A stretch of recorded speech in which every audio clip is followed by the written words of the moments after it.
What's up, Team Tobias? What's up, Somerville? I'm here with People. people Ann Rose, Jackie Lipton, Kelly Dyksterhouse, and today we're going to talk about the big bad TikTok ban. So I did notes for this, so I know it's called HR 7521, protecting Americans from foreign adversary controlled. So it was a bipartisan thing. A representative, Mike Gallagher from Wisconsin, co-led the bill with Senator Mark Warner, a Democrat from Virginia. So the concern is they have that because this TikTok is owned by a Chinese company called ByteDance, it's beholden to the Chinese government.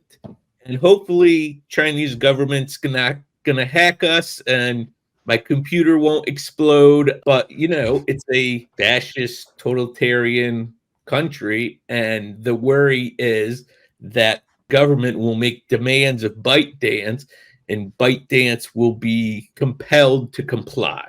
I've noticed this on TikTok that the propaganda and misinformation is gross. And I think that's what China is forcing ByteDance to do, because ByteDance, I mean, all the companies are basically beholden to the government. Ooh, Okay. Anne has a question or a thought. I do. Which social media platform doesn't Mhm. have misinformation on it? Just out of Oh, curiosity. okay. Well, that's true. They all do. But I mean, I think ByteDance, which is TikTok, is controlled by a government. So I mean, it's not necessarily a public company. And I saw the complaints or the counter arguments. The free speech folks are saying other companies and other people have stock in TikTok, in ByteDance, which is true, but I mean, it's owned by a Chinese company. So the bill is saying that ByteDance, China has to sell it in the next 100 some odd days. And if they don't, it's going to be banned across the country. And I looked up, and it's already banned in some states, like Montana. You can't use it, and a lot of states have it banned on government issued phones or computers. So a ban isn't a new thing. I think what's new is that it's just going to be across the country, and that the government is going to fine OS systems every day it's up on a app store like Google or Apple. So the rumors are swirling on Wall Street who would buy it. Because it's worth so much, there's only so many places that could afford to buy it. Mm-hmm.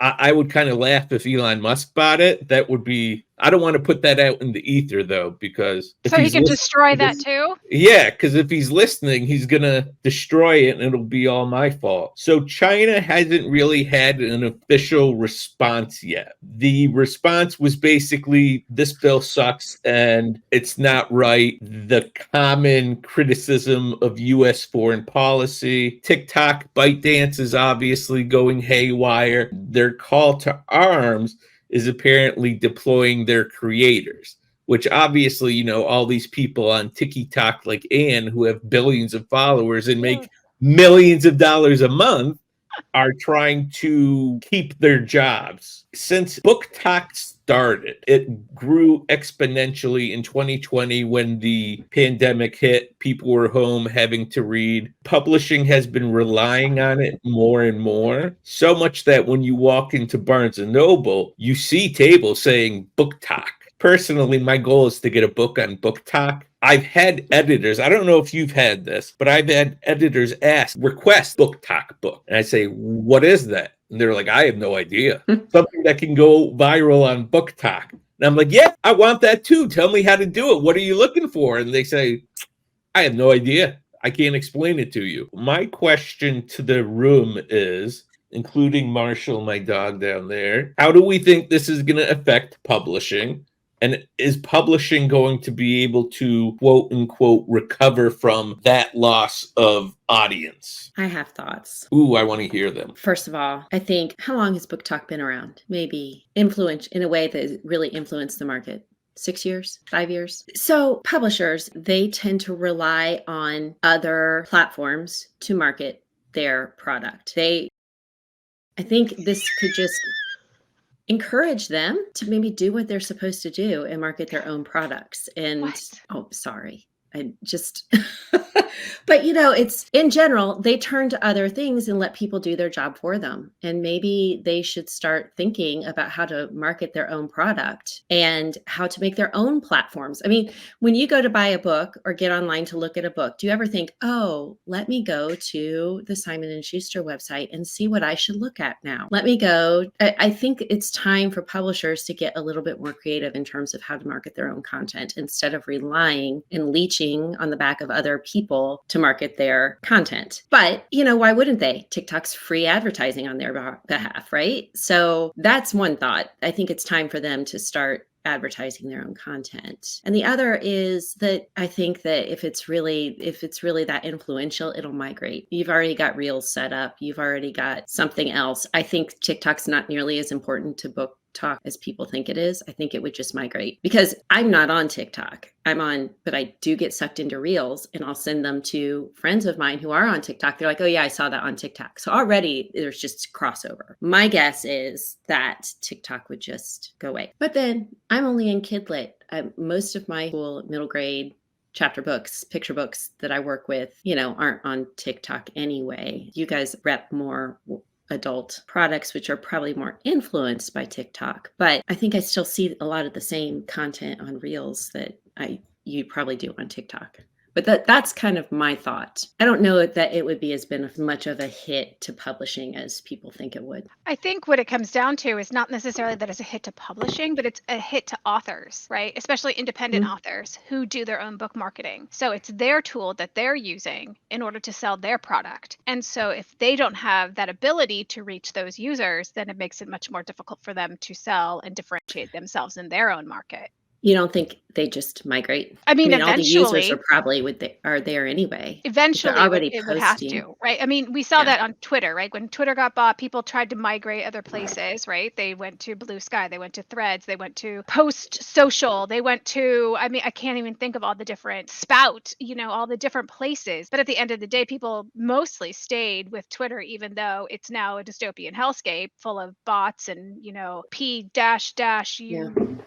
in bio, you know what I'm saying here, but it's like ridiculousness. So yeah, but I think it would be a major hit for some people for a while until something else gets reestablished. Yeah, I think people would be able to establish pretty fast. And Twitter's different than TikTok because Twitter's still there. Like if TikTok's removed as an option, it would happen faster. Whereas Twitter, people just kind of keep going back. But there are also other places, and it is not easy to grow an audience on different platforms. You have to spend a lot of time to do it. So it would not be as simple as, okay, well, TikTok's gone. Now we're going to Knick-Knack. And so on Knick-Knack, we're going to we're going to go over to Knick-Knack and start, but you start from zero. Is that a real social media platform? No, I just made it up. That's my made up social media platform. So if anyone uses it, I'm going to copyright that name. So you cannot use the Knick-Knack until you pay me. Okay. I was about to join Knick-Knack. I know you should. It's going to be a hit. So it's interesting, Kelly, that you mentioned for adult because studying up on Book Talk, it started in the YA world with a group of people called the Scooby Gang. To what Anne was saying about self-published authors, that's where Alex Astar's Light Lark went viral and got picked up for like $30 million. It wasn't not that much, but it was a good amount, yeah. Yeah, it was at least six figures. Mm-hmm. But there's a difference between, there's two aspects of this. There's the aspect of authors growing a platform for work they're already doing, and authors selling books to big publishers because they're a viral celebrity on TikTok. And that celebrity platform thing is always going to be there, regardless of what platform you're on, because to Kelly's point about, publishers, it makes it a lot easier for publishers to sell a lot of books if someone's already famous. So if you're famous on TikTok, whatever, and someone picks up a book that you may not have written yet because you're cool, that's different to what Anne was saying about, I indie publish a whole lot of books and I'm trying to market them on TikTok. And I think part of TikTok's appeal, and I may be stating the obvious, is that individual creators have more power than publishers. Well, I think I know what you're saying, because a publisher is ultimately trying to sell you something. But me as a person is just like, hey, I read this really great book and you guys should read it too. And it's more authentic in its marketing, right? Because I have no agenda necessarily, unless it says that it's a sponsored ad, unless I'm getting paid some way by this publisher. I'm giving you my unbiased opinion of a product, whereas a publisher is there, or, whoever it may be, right? Coca-Cola, Starbucks, as you so showed us here earlier, they want to sell you their thing, right? Their widget. So that's the difference. So that's why it feels like it has a lot of power, because it does. It's people telling other people their opinions and then them being like, oh, maybe I should check it out too. That's what I was going to jump in and say. And still, we all say word of mouth is the most powerful marketing tool. And here are some of the numbers. Marianne and Books has 1.7 million followers. Biblia Tesha, I'm probably pronouncing that wrong, so I apologize, has over 700,000 followers. Ezzycat has 600,000 followers. And those are just three random names I picked out. But again, you could say the same for any social media platform that's the new kid on the block. I mean, I have been teaching cyber law since the 1990s and watching the development of digital technology in the entertainment space. And what was fascinating to me about publishing was it was so much slower than other industries to get digital at all. Like, Kindle didn't come out till 2010, and all the other content industries were already online in the late 90s. And publishing has always struggled with this, what do we do with this technology and how can we harness it? And then, there's at the same time been this story about the government trying to regulate speech online ever since the 90s. We have to protect kids from harmful information. We have to protect against security threats. We have to protect against this, that, and the other. Well, what about the First Amendment? What about, and so when I look at this in that context, and I understand that this doesn't answer Anne's point about, well, what about the people who've always, who've made all these big followings on this particular platform? That's been the risk since day one on anything digital, because what digital tech and the internet in particular, a connected world, enables is us to speak to each other at a level never before possible. But what it also requires is us to depend on one or more platforms to do that. And then we're at the mercy of like what happened to MySpace when Facebook came along, network effects, everyone migrates to Facebook. So if you look at it in the larger ecosystem of digital communications technology, it always goes in these waves and flows. So this is like the big thing of the moment, and it's different because it involves China and there's a, national security piece to it. But I'm still thinking of things like, well, how do they even enforce the ban? Because tech heads always find a way around the ban. Like all the states that have banned TikTok, do you really think no one in those states is on TikTok? I mean, they are. And so it's not going to be TikTok gets shut off. It's going to be bought by someone else, or people are going to find workarounds until Anne sets up Knick-Knack, and then we'll all be on Knick-Knack. I think so. I think that's a really good point, though, just stepping back and seeing the larger ecosystem. And I also think that if you are a book talker who's making your living on book talk on TikTok and you've got all your eggs in one basket, that's probably not wise anyway. I mean, I think these people are pretty savvy. They're probably already cross-pollinating. I don't know what the word is, but from different social media companies, they probably have many cross platforms. I think TikTok became so valuable because you get exposed to things without looking for it. I mean, Right. We can curate our Instagram and our Twitter and our Knick-Knack, but you can't necessarily curate your TikTok because you scroll and things will just pop up. That is true. I think really what it comes down to, though, if we're going to really talk about it, like, did you do the research in dissecting, like, who exactly is pushing for these bans and why? What financial gain do they have in having this big platform sold off? Who are their backers? Like, there's Meta, there's Twitter. Like, they would benefit greatly from TikTok going away. I think in this case, I really do think it's the national security risk because it was a bipartisan pass.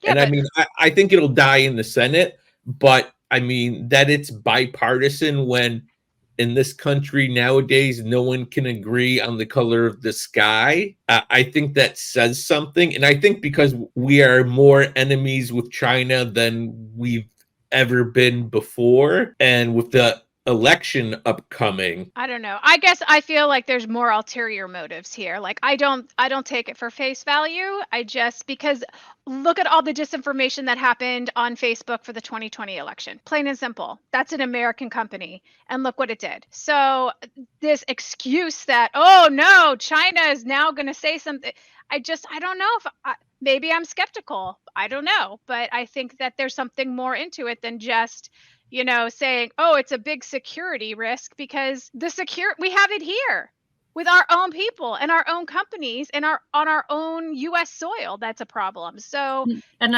I would say, to back that up, because I think I am where Anne is. I mean, it's kind of coincidental that this exact week the Supreme Court heard arguments in the case on Twitter, on the case about, can the White House quell misinformation on Twitter when there's a pandemic? I think there is a general concern on both sides of the aisle about how social media is being used in the political sphere. And I think you could easily have bipartisan support for a bill where both parties are self-interested, because, on the one side, the conservatives think that the Democrats wrongly manipulate social media, so that their crazy conspiracy theories don't get out. Okay, I just got political on a podcast. But, both sides have extremism. Both sides want to protect their ability to get their message out.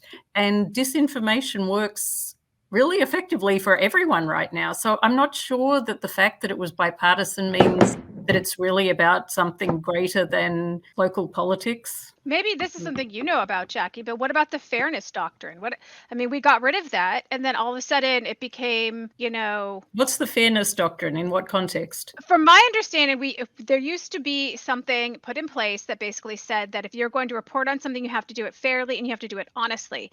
And so when that went away, we ended up with like what is now Fox News, which is an entertainment network that is also saying they're a news network, right? We're straying off the topic. I apologize, but I find the ecosystem fascinating, because these questions, like every few years, because I remember when it was Facebook and when and it still is, like, Facebook gets in trouble a lot, but I remember when Facebook was first getting like too much power, and what do we do about Facebook? And Facebook back in the 2016 election and the Cambridge Analytica thing, we're all forgetting about that. So it's like, these are private companies that large swathes of the public rely on for basic information, for better or worse. And there's no way to really effectively regulate. There's always ways around regulations. You mentioned analytics, and I'm going to bring us back to publishing. So TikTok gives publishing a lot of analytics and data to use, same as Instagram.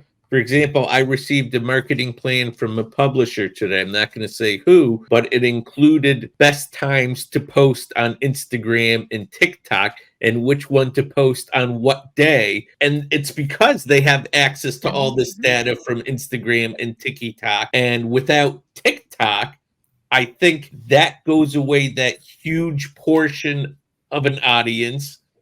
And I think a lot of people who read and do book talk without TikTok may not be as big of readers or as big of influencers. I don't know if they would migrate to Instagram and do it because the algorithms are totally different. And I know Instagram shadow bans people a lot. If you get too many views, it shadow bans you, which is the whole point of TikTok, of BookTok, is getting the views. What's the whole point of all social media is getting views. So that's very interesting that if you get too many Touche. views, you're going to get shadow banned. I mean, I guess that's what my problem is on Instagram, huh?